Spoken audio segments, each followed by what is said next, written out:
We need that, dude. Because we gotta have the off-the-cuff, authentic stuff to really show the true me. Yeah, to really show what's inside of me. I'm so determined to grow big calves.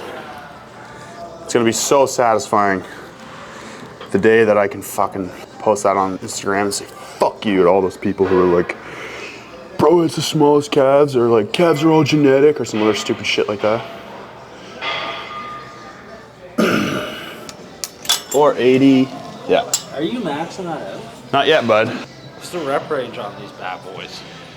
5 to 7, 5 to 8. It's a myth that calves need higher reps to grow. All muscles, fiber type does not dictate how a muscle needs to be trained. It just dictates how a muscle like recovers and how easily it's fatigued. You can train all muscles with the same rep ranges. Some exercises you should train maybe slightly lighter because like maybe you don't want to load like a fucking skull crusher in like a 5 rep range because you don't want your elbows to hurt. That's a fair reason, but otherwise, the science suggests that higher weight, lower reps will be more efficient in the long run.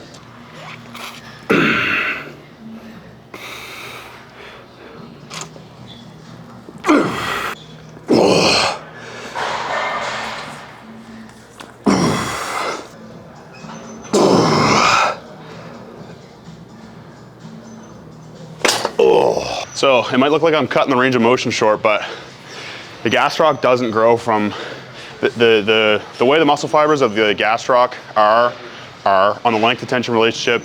They grow best from being stretched. There's almost like no growth that you can produce from the calves from the fully contracted position, so there's no point in getting fully shortened, which is why it looks like I'm only going stretch position to kind of like neutral, because that's where all the growth is. I'm not gonna waste energy getting up into that fully shortened position when basically it's just the soleus doing that. This new flavor of gorilla mode, sorry gorilla, is terrible. I will always be honest with you guys about that thing, about that kind of stuff. The flavors that I say I like and the YoungLA stuff that I say I like, I genuinely like it. The stuff I don't like, I will say I don't like, or I just won't talk about it. But this apple spiked cider flavor would be good if it didn't taste like cinnamon at the end. So it's like tasting fire, or drinking Fireball, except you're not getting fucked up. So if you're planning on mixing it with Fireball, get it, eh? So if you were to mix it with Fireball, that's perfect, perfect. 10 out of 10 for that. For the gym and by itself, it's probably a 3 out of 10. Gorilla, don't fire me, please. Pre-pump.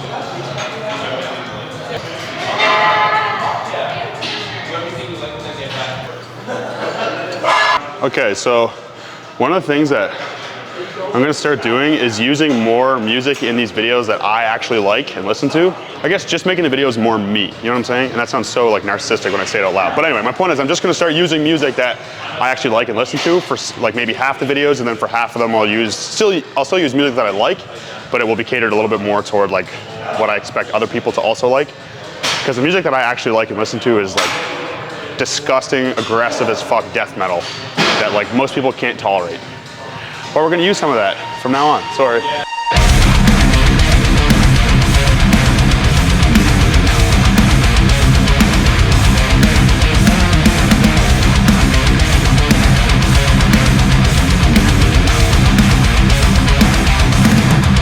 You hold a razor to your neck and your ignorance. When I can tell you blue in the fingertips. Suicidal, impulse to resist. Confirmation bias and evidence.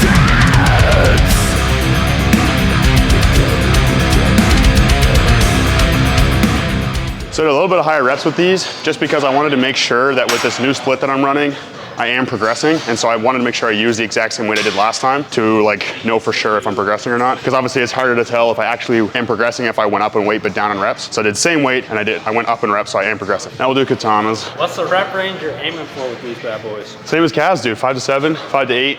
If I get 4, eh? yeah, if I get 4 reps, that's okay. But I try to get 5 at least, and then like if I get 7 for like 1 to 2 workouts in a row, up the weight and drop the reps. Let's leak the Evan Home split. My split is fucked. This is it right now. 14 days. I'll explain that in a second. I went full fucking nerd on this split. Higher frequency approach. It's kind of an experiment. I don't have to tell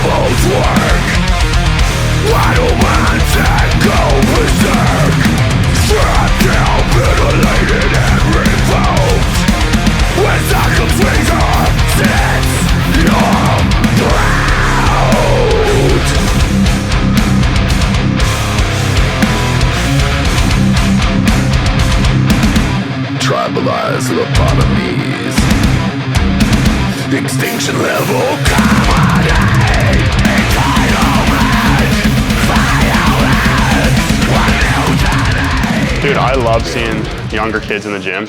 I love it, dude. Fires, whoa, pause. I mean, it fires me up because I remember when I was like 14, that's when I started training. I was a little runt, and I just like, it did so many favors for me. Like growing up, it just teaches you so many lessons, and like it teaches you that hard work and dedication to something will bring results. It teaches you like discipline, and it teaches you like prolonging gratification. Like I just love seeing it because I think it's something that our culture and society really needs. Like everyone's fucking soft and lazy, so it just fires me up. Also, I love seeing, this sounds shitty, but I love seeing fat people in the gym too, because I'm just like, hell yeah.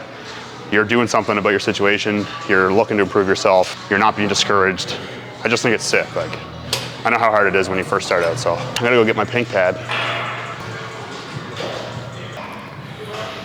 Oh, he's using his seatbelt, what a fucking nerd. Who cares that much? How about you fucking shut your fucking ass? Just mind your business.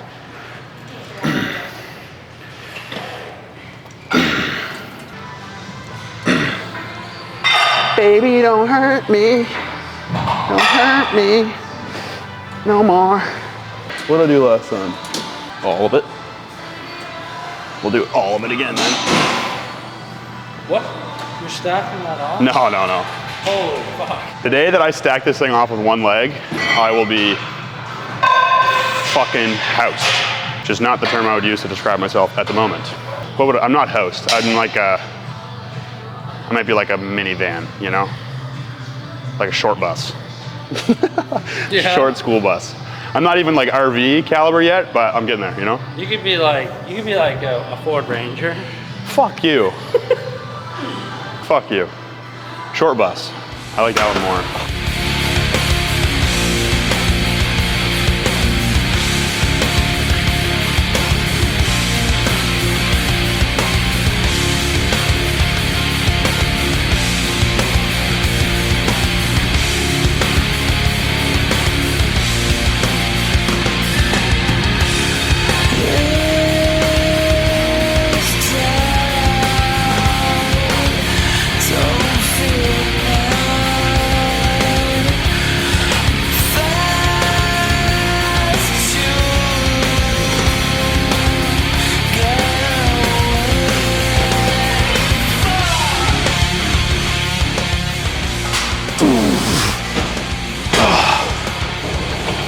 I have indigestion.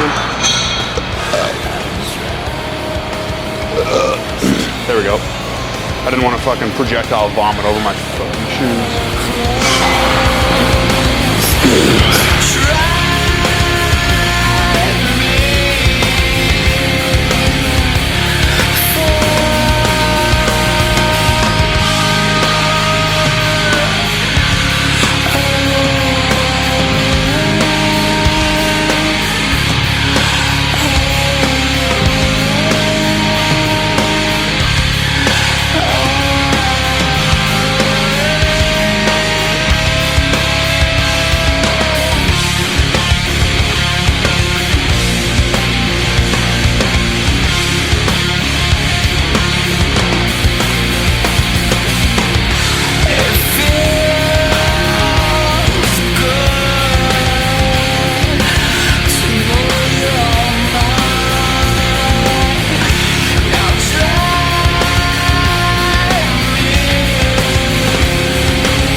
All right, so obviously you guys have probably noticed this is a bit of a fucking weird workout. Went from calves to triceps to 2 different tricep movements and then to single leg extensions to start the workout. The single leg extension, the reason behind that is just that like the maximal stimulus theoretically you're gonna get for growth is gonna be something that's extremely stabilized. So the leg extension is obviously the most stable quad movement you can do. Extremely isolated and unilateral, so one side or the other. And so that's why I'm kind of just running that experiment with my quads. I have 2 leg days, so on my other leg days, my RDL day, I'll do like the typical kind of compounds first, then isolations kind of thing. But there's nothing, at least as far as the science goes, that suggests that compounds have to be first or that that's a better way to do it. So that's why I did single leg extensions. But The reason my workout is kind of fucked in terms of doing triceps with my legs is because I just finished up doing a new split. And like I said earlier, the split is kind of like a Frankenstein split where I don't have days that are kind of, a leg day and I only do leg movements on my leg day and then I only do push movements on my push day or whatever. Basically, like every optimal frequency for each muscle group, I try to abide by that, at least as far as the priority muscle groups go, and just put, muscle groups together based on that. So I'm taking a higher frequency approach, and I think a higher frequency approach is better. I know the research says that if volume is equated for, then frequency doesn't matter, but I don't think that is. I don't think that's true. Because of the fact that when they do those frequency studies, a lot of the times they'll have like half the group really does benefit from higher frequency and half the group benefits from lower frequency.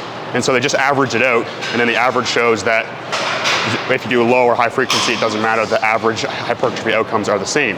When in reality, it's that some people just recover better than others or faster, so they do better with higher frequency, and other people will still do better with higher frequency, they just couldn't recover fast enough for the frequency they used in the study to be good for them. So I know that's a lot of fucking words, but basically what I'm trying to do is do a slightly higher frequency approach and just try that.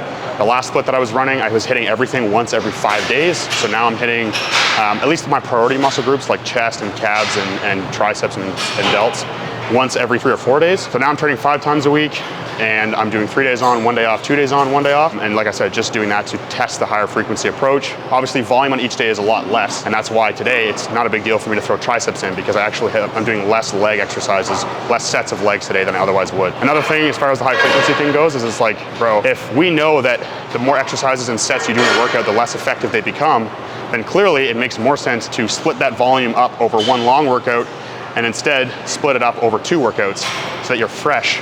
You're more fresh overall when you're doing each set. You know what I'm saying? So mechanistically, it makes sense that a higher frequency would be better. You just have to be very careful and kind of advanced with your programming if you're going to take a higher frequency approach in terms of how much volume you do on each day and which exercises you're picking, shortened or lengthened position. So I want a big turd cutter. Get all the girls jealous. The thing is, I can't really fit into this machine. Oh. This was definitely made for women. Sexism. It's bullshit.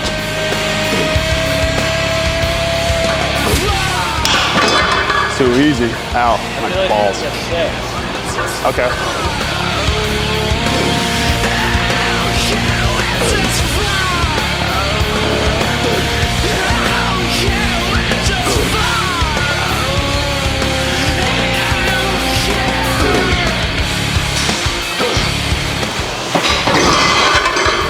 That's heavy enough.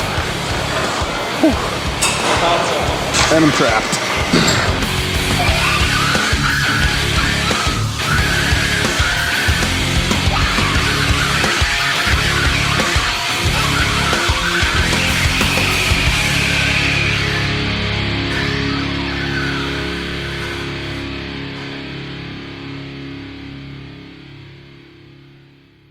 Peanut butter and jam so slept on.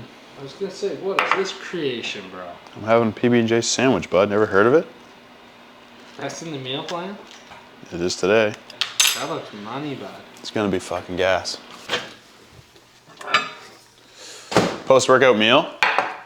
Chicken, potatoes, peanut butter, and jelly sandwich, and then this avocado is going in that. I recommend a higher frequency approach, at least experimenting with it. If you're gonna do a higher frequency approach, you have less margin for error. So err on the side of lower volume, and then if you're making progress with that, stick with that. And then if you kind of plateau, maybe add a set or something like that. And then obviously keep in mind that like length and position movements are gonna create more fatigue than short position movements.